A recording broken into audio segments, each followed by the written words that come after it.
एक बार की बात है। एक गांव में रामू नाम का एक गरीब लकड़हारा रहता था। रामू हर रोज सुबह जल्दी उठता था, सूरज की पहली किरण से भी पहले। उसकी पत्नी और 2 बच्चे थे, रवि और गीता। उनका छोटा सा घर जो मिट्टी से बना था, अंदर से शांत था, लेकिन वहां हमेशा एक संघर्ष की गूंज सुनाई देती थी।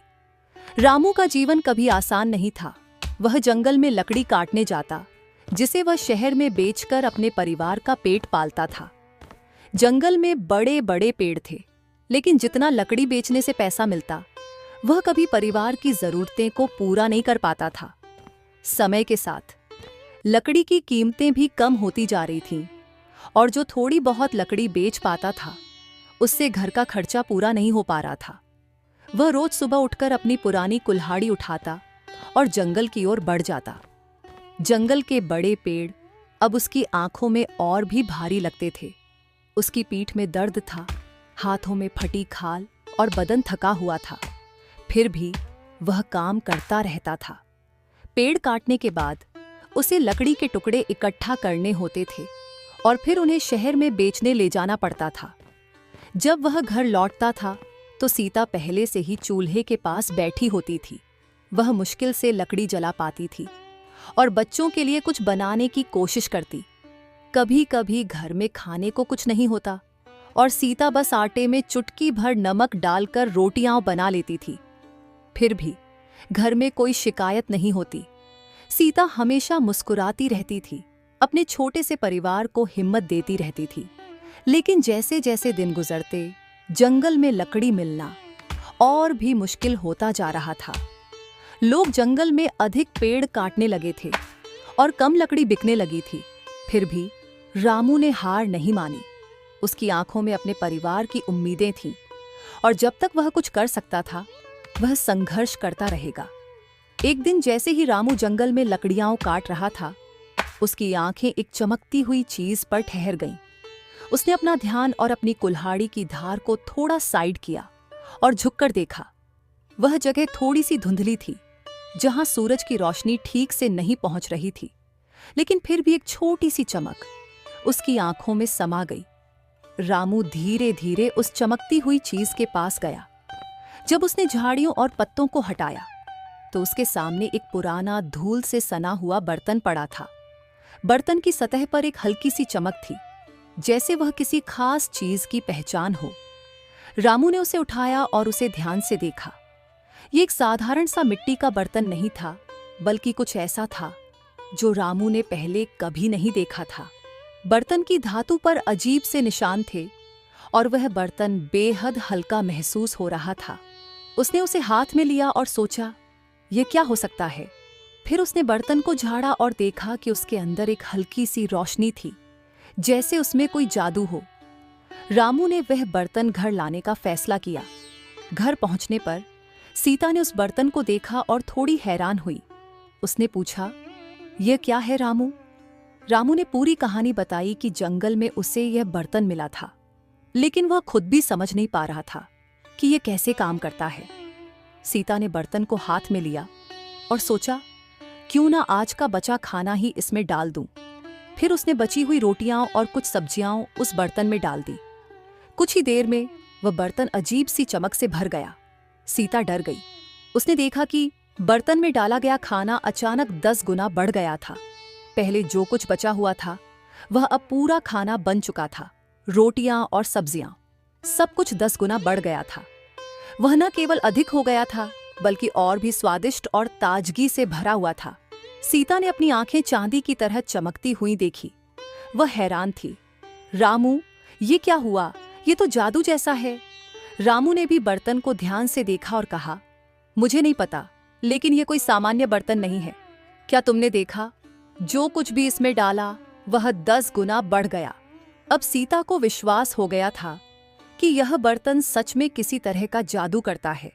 उन्होंने जल्दी से खाना तैयार किया और पूरे परिवार को एक साथ बैठाकर खिला दिया। पहले तो उनके पास खाने के लिए मुश्किल से कुछ था, लेकिन अब वह एक अच्छा और भरपूर भोजन खा रहे थे। सीता और रामू दोनों खुश थे, क्योंकि अब उन्हें अपनी भूख को शांत करने के लिए ज्यादा मेहनत नहीं करनी पड़ती थी और बच्चों के चेहरे पर जो मुस्कान थी वह रामू के दिल को चैन देती थी। ये बर्तन सचमुच उनके जीवन में एक बदलाव लेकर आया था।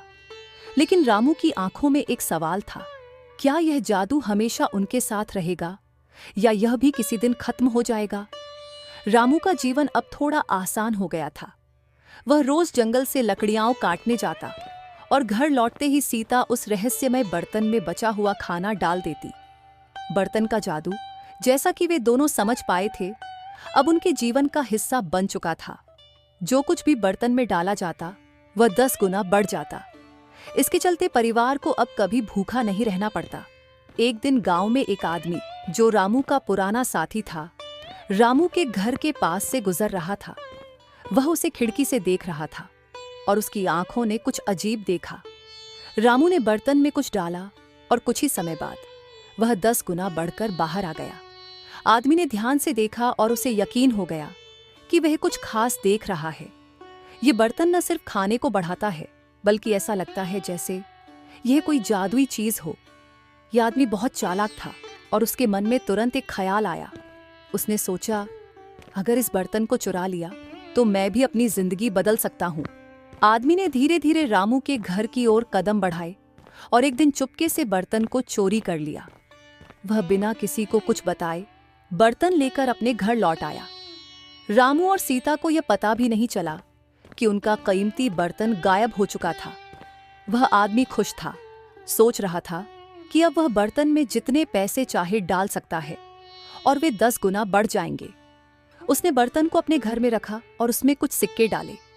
बर्तन में सिक्के डालते ही वह चमकने लगा, लेकिन फिर अचानक एक झोर की आवाज आई और बर्तन से बाहर एक काला सांप निकला। आदमी डर के मारे कांपते हुए पीछे हट गया। सांप ने उसके सामने आकर अपनी आंखें चमकाईं और आदमी को लगा जैसे वह सांप उसे किसी खतरे की ओर खींच रहा हो। सांप ने अपनी फुफकार में कहा, तुमने जो किया अब उसका परिणाम भुगतना पड़ेगा। आदमी डरते हुए बोला, मुझे माफ कर दो, मैंने तो बस इसे अपनी जिंदगी सुधारने के लिए लिया था।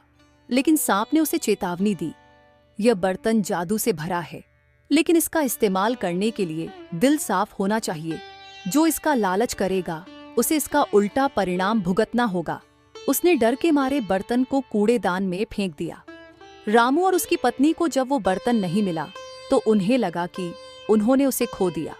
वह बर्तन उनके जीवन में बहुत महत्वपूर्ण था, लेकिन अब उन्हें डर था कि वह जादू खत्म हो चुका है।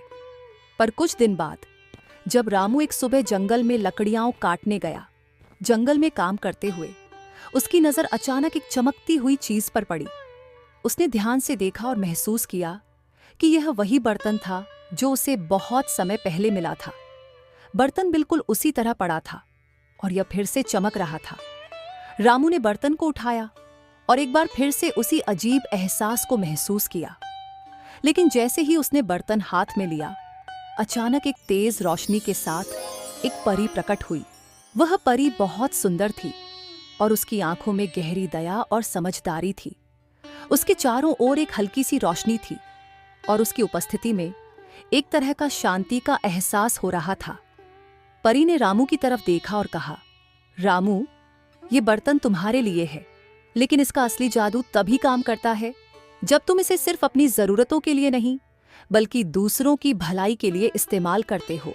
रामू हैरान था और उसने पूछा, क्या आप कह रही हैं? मैंने तो इस बर्तन का इस्तेमाल अपनी भूख मिटाने के लिए किया, क्या वह गलत था? परी मुस्कुराई और बोली, नहीं रामू, तुम्हारे परिवार की मदद करने के लिए यह बर्तन सही था, लेकिन इसका असली उद्देश्य यह है कि तुम इसका इस्तेमाल सिर्फ अपनी जिंदगी सुधारने के लिए नहीं, बल्कि दूसरों की सेवा के लिए करो। यह बर्तन एक शक्तिशाली उपहार है, लेकिन इसे प्राप्त करने के लिए तुम्हारे इरादे सच्चे और नेक होने चाहिए। रामू ने ध्यान से परी की बातें सुनी। उसे समझ में आ गया कि अगर वह इस बर्तन का सही उपयोग करेगा तो न केवल उसके परिवार को मदद मिलेगी, बल्कि वह पूरे गांव के लोगों की भी मदद कर सकता था। परी ने फिर से उसे देखा और कहा, अगर तुम सही उद्देश्य से इस बर्तन का उपयोग करोगे तो यह तुम्हारी और गांव की जिंदगी में खुशहाली लाएगा। रामू ने सोचा और फिर उसने ठान लिया कि अब वह इस बर्तन का इस्तेमाल केवल अपनी जरूरतों के लिए नहीं, बल्कि पूरे गांव वालों की भलाई के लिए करेगा। उसने परी का आभार व्यक्त किया और बर्तन को अपनी छाती से लगा लिया। गांव में लौटने के बाद रामू ने बर्तन का इस्तेमाल शुरू किया। वह बर्तन में थोड़ा सा अनाज डालता और फिर कुछ ही समय में वह अनाज इतना बढ़ जाता कि पूरे गांव का पेट भर सकता था। रामू ने बर्तन को गांव वालों के बीच बांट दिया और धीरे धीरे पूरा गांव समृद्ध होने लगा। किसी के पास अब खाने की कमी नहीं थी और सभी के चेहरों पर मुस्कान थी। रामू खुश था क्योंकि उसने इस जादू का सही इस्तेमाल किया था। एक दिन गांव के लोग रामू के पास आए और धन्यवाद करते हुए बोले, रामू, तुम्हारी मदद से हमारे पास अब खाने के लिए पर्याप्त है। अब हमें कभी चिंता नहीं रहती कि अगला दिन कैसे आएगा। तुमने हमें वह दिया है जो कभी हमारी पहुंच से बाहर था। रामू हंसते हुए बोला, यह बर्तन मेरी नहीं, हम सबकी मदद करने के लिए है। जो कुछ भी इसमें डाला जाता है वह बढ़ जाता है, लेकिन याद रखना, इस बर्तन का असली जादू हमारी नेक नीयत में है। अगर हम इसका सही तरीके से इस्तेमाल करें तो ये दूसरों की जिंदगी में अच्छाई ला सकता है। रामू की बातों को सुनकर गांव वालों ने यह समझ लिया कि सच्चा जादू केवल इस बर्तन में नहीं है, बल्कि हमारी नेक नियति और दूसरों की मदद करने की इच्छा में है। रामू ने यह साबित कर दिया कि अगर किसी चीज या ताकत का सही इस्तेमाल किया जाए तो वह न केवल अपनी जिंदगी को बेहतर बना सकती है, बल्कि दूसरों की मदद कर सकती है। इस कहानी से हमें यह सीखने को मिलता है कि सच्चा जादू तब होता है जब हम अपनी शक्तियों और संसाधनों का सही उद्देश्य के लिए इस्तेमाल करते हैं, और जब हम दूसरों की मदद करते हैं तो हमारी जिंदगी और दूसरों की जिंदगी बेहतर बनती है।